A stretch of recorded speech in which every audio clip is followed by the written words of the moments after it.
First Local News Weekly Report with Colette Linden. Good evening, I'm Colette Linden and thank you for joining us. The housing market received some good news this week. Sault Ste. Marie MP Terry Sheehan made the announcement at the Ronald A. Irwin Civic Centre Thursday morning. Your viewers certainly are aware of the exponential growth we've been doing in the housing market, a variety of different mixes. But this today is 100% affordable, 100% accessible, and it's dealing with some of the most vulnerable people within our society. In particular, women and children that are fleeing domestic violence. Provides a safe home for them to go to. And a lot of these women have the potential of being homeless or near homeless. So this is really important for them. Yeah, it helps.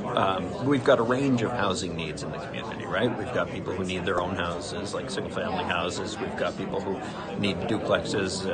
We've got people who need apartments. We've got people who need supportive housing. This helps on the supportive housing side with units, new stock units in the Pauline's Place building and in the Community Resource Center building to add capacity to what we are offering in the community to amplify that and better support those who are in precarious housing situations and at risk of becoming homeless. This helps keep them from becoming homeless, and that's a critical aspect of affordability. Significant investment in affordable housing in our community. The federal government, as you've heard, through the Rapid Housing Initiative, is providing over $4 million to create 38 units in Sault Ste. Marie. Are going to be important for women, children, but all members too, as well as we combat homelessness and people near homelessness. It gives people a place to live, get their life back together again, and a lot of times they move on, which means that then a home becomes available for someone else. As soon as the funding is available, I think the next steps are to make sure that everything gets built as quickly as possible.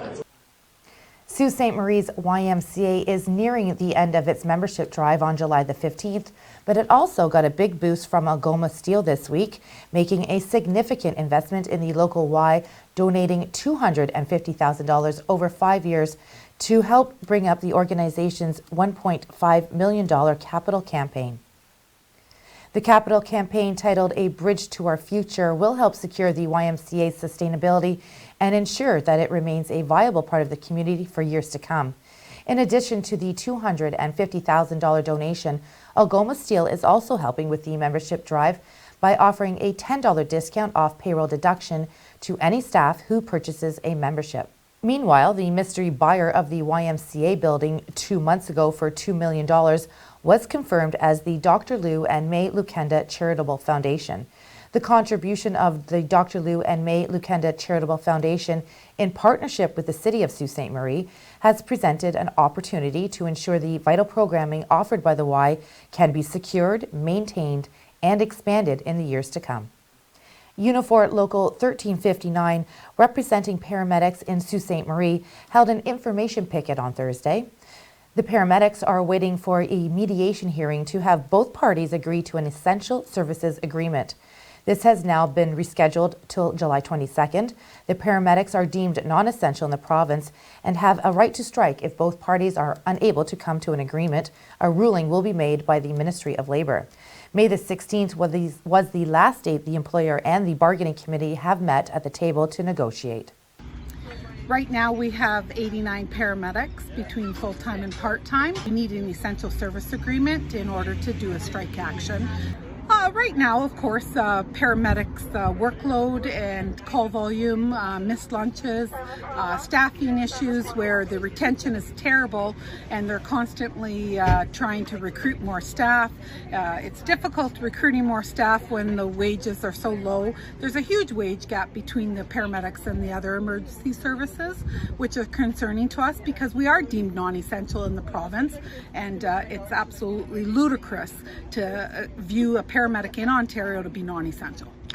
Burnout is very, very real. This job is very exhausting mentally and physically, and you regularly see people go off on sick or WSIB or injured, and it's a job that really depends on you to be of your best self and your healthy self and your very physically fit self.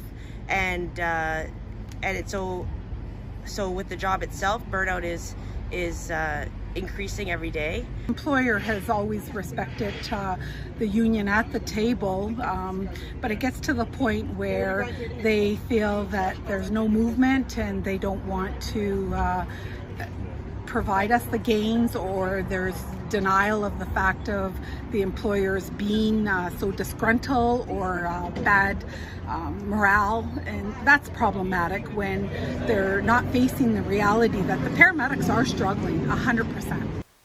A TV campaign from the Ontario government and featuring Premier Doug Ford on the convenience of selling beer and alcohol at grocery stores and corner stores isn't sitting well with the union representing LCBO employees who are now in a second week of a provincial strike. It's summertime in Ontario. Even though LCBO workers are on strike, there's still plenty of options for you to buy beer, wine, cider, coolers, and even spirits, including products made right here in Ontario. The burning issue is basically we're fighting for a fair contract, so we're concerned with Doug Ford's plan, his expansion plan with alcohol sales. In terms of what Doug Ford wants for Ontarians, he talks about convenience, but at the same time he's trying to cater to his rich buddies. The union president told First Local that selling beer and other alcohol in an uncontrolled environment like convenience stores could lead to even more thefts at these stores. The LCBO announced recently that a rotation of their stores will be open on various days and hours as the strike continues. We have more news coming up, but first let's take a look at the weather for the upcoming week.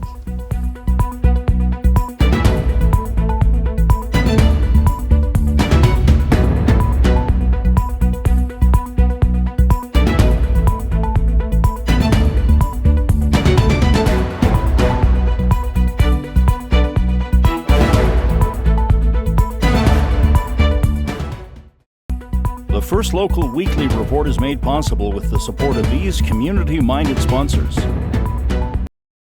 Terry Sheehan, Sault Ste. Marie MP, working for you. Canadian Tire, made for life in Canada, 200 McNabb Street, Sault Ste. Marie.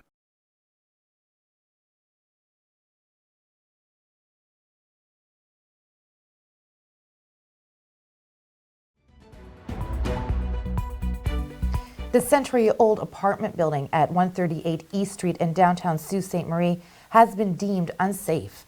After a thorough inspection by city officials, the building was abruptly deemed unsafe for habitation due to a cascade of severe structural issues. Chief among them, a major leak in the aging roof that had allowed water damage to spread throughout the interior.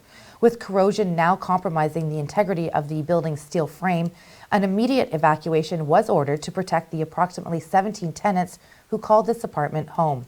Faced with the sudden upheaval, those displaced residents were swiftly provided with temporary hotel accommodations, a courtesy of the Canadian Red Cross, ensuring they had a safe place to stay while repairs were underway.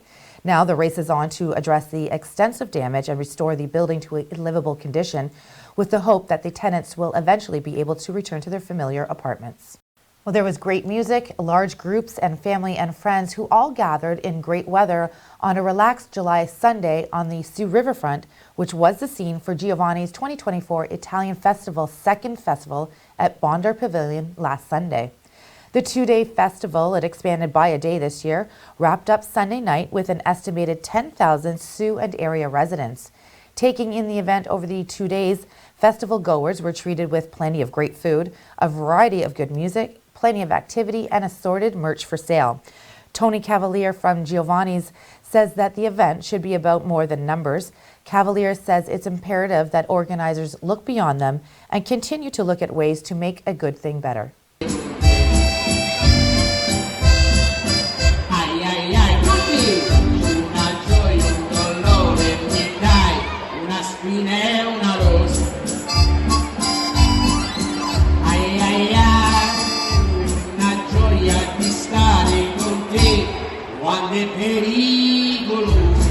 We have about 100 people, in 2 different shifts, a morning shift, a night shift, with every staff member from Giovanni's for Telly's Burger on every family member from the council, their families here.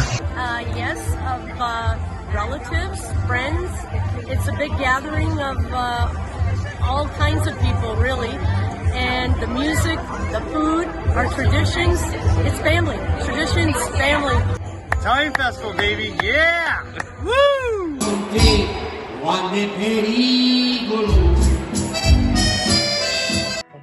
And speaking of festivals, we have a huge music festival coming up.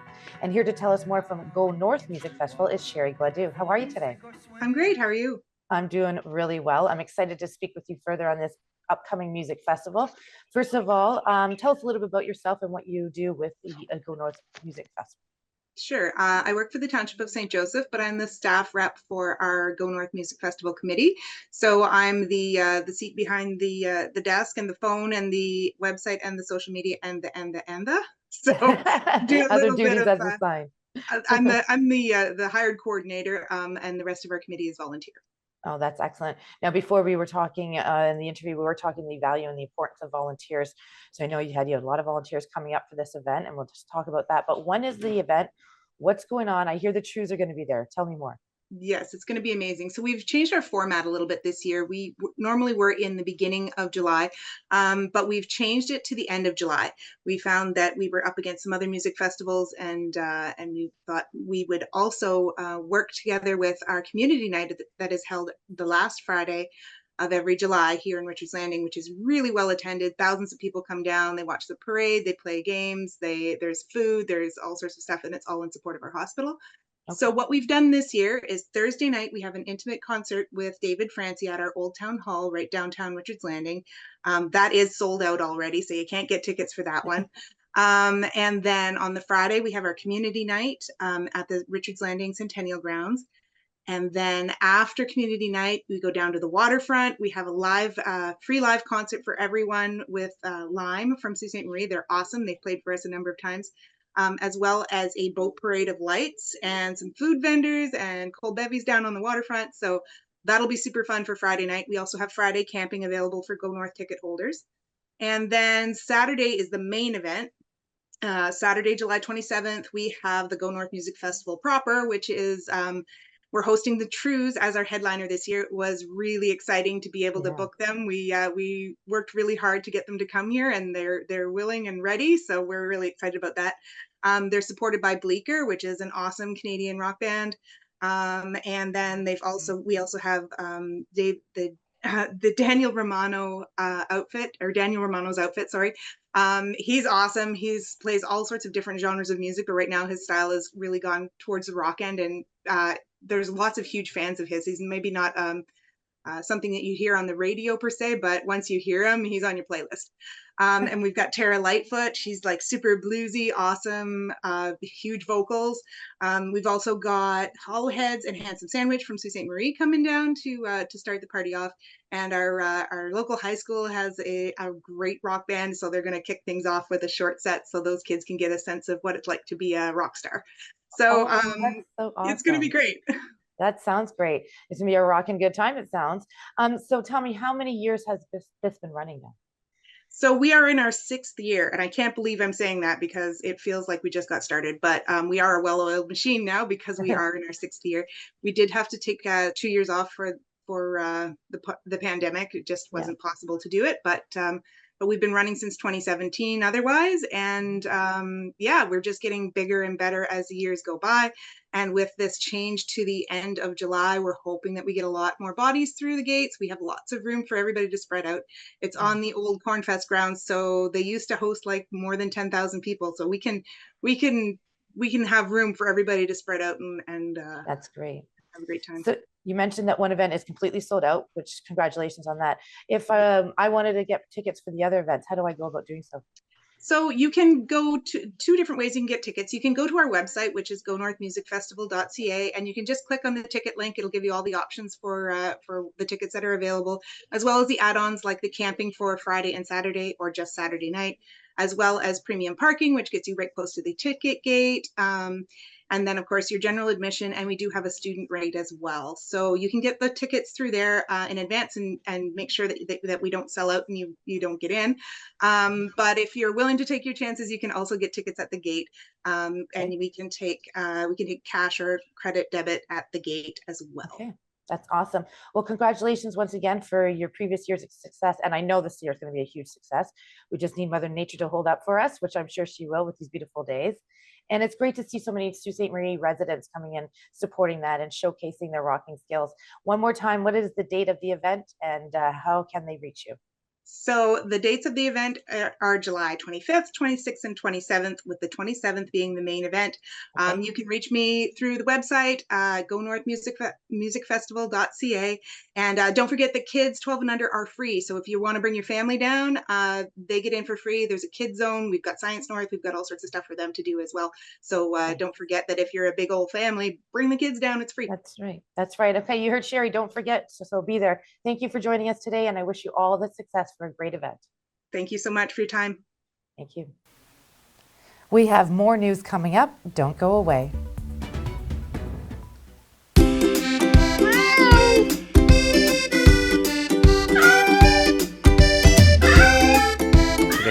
Thank you for joining us this week. This week we have Sassy. Sassy is a 6-month-old fixed cat.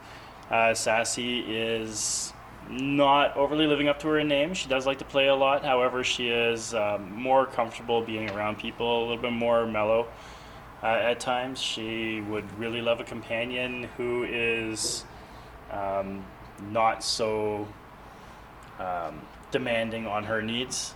She likes to have her own space as well, but she will be very happy to be snuggling and loved and playing around in someone's home. I'm not too sure if she would like to be around a dog yet or not. She is quite young, so she might be able to adapt to that situation, but I believe that her personality is more fitted to other cats.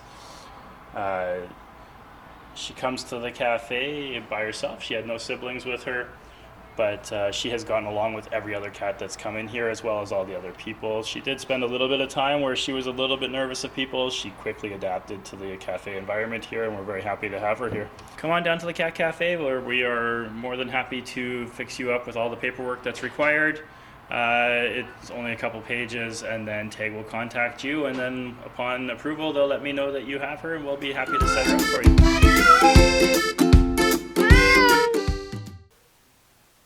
Welcome back. A blatant act of vandalism and possible theft was captured on video and posted to Facebook Wednesday night, showing a man trying to smash a parking meter in the downtown area. The man shown on the video struggles to break the parking meter, but eventually does. It is not known if any money was stolen from the meter. This is just one of many crimes happening in the downtown area, including wide open drug use, break and enters and theft, and the Sault Ste. Marie Police recently announced the downtown police station known as Division 2. It will begin operations at its new Brock Street location this September. 16 well-appointed RCMP officers in bright red uniforms with the reins of 16 jet black Hanoverian horses moving in sync in various formations to music. The North Shore Agricultural Society was proud to bring the popular event back to Algoma District this week. The Mounties' last musical ride locally was back in 2009 in the Sioux. Attendance at the Laird Fairgrounds was strong. After the show, attendees were welcome to visit the horses in their stables and could meet with riders who were more than happy to chat with them and pose with folks for pictures.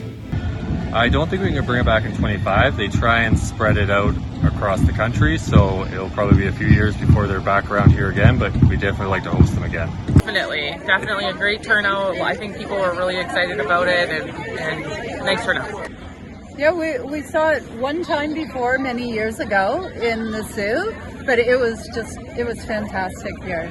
Yeah. Paul, what'd you think? Definitely. We had our 5 grandkids here with us, and they were over the moon about it. It was fantastic. Yeah, they're very well attended. We actually went to a community of 1,500, and we had 4,500 people show up at our show. So it's fantastic. The smaller the community seems to be, sometimes the bigger the crowd. So every year, our horses are named beginning with a letter of the alphabet, so we follow the alphabet. So the horses born this year in 2024 started with the letter A. We open it up to kids across Canada to submit names for those horses, and then we will pick from the select names that we receive what names we want to give to the horses. So sometimes there's a class that might name a horse, there might be an individual child, and then we do choose sometimes to pick them for a fallen member. So we actually have a horse here on the musical ride. His name is Lost 3, and he is named after our 3 fallen members from Moncton, New Brunswick in 2014. He's no reverend. He's been ripping off people wherever he could. Apparently, he made millions. What? What does this mean? How does this affect me? Don't you see? It was all a farce. Well, there's some great news for local soap fans. The locally produced soap opera Tammy is back with brand new episodes and brand new season, finally, after 5 years. Joining me is Tammy Rydell, lead character and producer. Tammy, thank you for being here. So, it's been quite a while since your last season. So, what's going on? What's happening? Tell us a little bit about what's coming out. Well, the Tammy show, we had so much fun doing, Yes. but it's been a long time coming out due to COVID. Yeah. We had a little bit of footage left when we did episodes from our season 6. Yeah, yes. And then trying to film during COVID was really difficult. So Craig is just an amazing person, and we did the best we could to get footage for season 7. That's good, that's good. Tell us, everybody wants to know, how much fun is it to be in a soap opera? I mean, we all watch our Young and the Restless and our Days of Our Lives and the drama, and Who's Been Married to Who 17 times. Tell us how much fun it is, and what's some type of drama you can give us a little inside scoop on? Well, I don't know, but behind the scenes is very, very fun, I have to say. Craig comes up with these incredible scripts. So part of the fun is the anticipation of the script coming out. And he comes up with the greatest ideas. Of course, I can have a little bit of input, and then it's up to him if he's going to choose that or not. Yeah. But one of the characters that I love so much is Sandra Dunn plays Yolanda, and of course Tammy and Yolanda have a few fights here and there, and that seems to continue. See the characters being developed is part of the fun. They're just my friends, family. I shouldn't say just. They are my friends and family that I talked them into. They can do this, but seeing their confidence being built throughout, knowing when the show comes on that they did a pretty good job.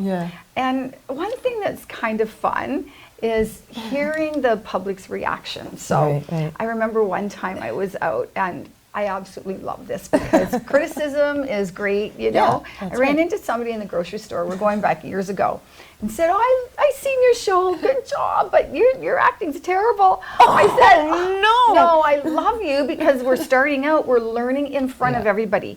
I have never done anything like this before, and just the fact that you guys are watching, whether you think it's good or not, is all positive. That's right. And it gave me that, opportunity to really look in and start trying to improve. Absolutely, I guess there, I understand that. Okay, so we're talking a lot about the show. Why don't we just pause for a minute and take a look at one of these clips? I wonder who that could be. Mom! Oh, Mom, it's so nice to see you. What are you doing packing the Sioux? Are you okay? Tammy, it's so nice to see you. I want you out of my house. I took your dolls to a consignment store on Queen Street this morning. Well, and then I went shopping, did my own thing. When I went back, they literally sold out. She said they flew off the shelf. You're kidding? Really? I have a check with your name on it for $400. So after all these years of making the show, and we talked a little bit about some other scenes, do you have a favorite plot or scene or a character? I know you discussed it, or maybe a favorite line that was like mic drop, anything like that? I do have a favorite character, and I have to say it's my dad. He came on to play Dr. Barry Beacock, which was amazing for me to see my dad go out of the box and try something, even though he's naturally talented. I have to say he's 88 now, and he really enjoys watching it, so I can't wait for him to see what's coming up in season 7. And I have to say, one thing that behind the scenes that really means a lot to me is a lot of these people coming on to play characters. Had never done it before. And we all support each other. And throughout our 7 seasons, we had a couple of our characters that were sick with cancer, and they would say, please, like, can we still be on the show? And we were like, absolutely. Wow. We are going to work around all your treatments. Unfortunately, we lost 2 of our characters, but there's huge stories behind the scenes, and those are 2 of them. And we do, Craig and I would do anything for anybody that's on the show. We were so grateful, so grateful. And there are moments, I guess a scene that I really liked is when and it was just fun. When I got to, put cake in Yolanda's face. I was just going to say, there had to be a slap. I accidentally did it, that it went up her nose and everything. That was a great moment. Yeah, that's a good one. There's a lot of happy moments behind the scenes as well. And I hope everybody enjoys, season 7, and we just do the best that we can. And the joy that it brings us, that means a lot to me. That's right. Okay, so when does season 7 come out so that we can all watch this? Well, you know what? It's coming up very soon. How I'm sure. soon? Who's soon? It starts, you know what? I have to be honest, Colette. I believe it begins next week because they've been playing some of our previous seasons to get everybody caught up. Yes. So I don't have the date, but I believe that it comes up. Okay, I think it's Tuesday, and it's going to Next week. start 10:30. Yes. There you go. Yes, we have the time. Sorry, so it starts 10:30 on Tuesdays, Fridays, and Saturdays at 2 and 10. You can catch Tammy and all the drama. You don't just act in the soap opera. You also help with production, do you not? Yes, I help produce it. So I do all the casting. I make all the arrangements for any of our locations. I help create the characters. Oh, that's so much fun. Yeah, and Craig does all the writing, the filming, editing. Craig Huckerby deserves a hand of applause because he works really, really hard. Craig and I both have other jobs, and this is why it's really, really difficult to, continue with the Tammy show. That's right. But I'm never ever going to give up on it. That's right. Keep knocking them. So that's right. Yeah, we try not to. Our other jobs are really, really important. But I still have hope that maybe there's going to be another season. Who knows? It's up to Craig. Who knows? Grey's Anatomy's on their 21st, 22nd season. You never know. You never know. So, Young the Restless must be well beyond that. Well, thank you, Tammy. It's always great to interview a friend and a familiar face, and we appreciate it. And good luck, everybody. You're going to watch Tammy season 7 coming right up. Thanks for joining us. Oh, thank you. Well, thank you very much, Tammy, and thank you for joining us. Tammy airs on Rogers TV on Tuesdays at 10:30 p.m., Friday and Saturdays at 2 p.m. and 10, and we will be right back. The First Local Weekly Report is made possible with the support of these community-minded sponsors. Arch, the Algoma Residential Community Hospice, 229 4th Line West. Get your tickets for the monthly 50-50 raffle. When you help hospice, everyone wins. The Medicine Shop, offering professional and confidential pharmacy services. The Medicine Shop, 59 Great Northern Road. That is the show for this week. Don't forget, though, you can find all of your breaking news 7 days a week at firstlocalnews.com. I am Colette Linden, and for all of us at First Local, have a great week.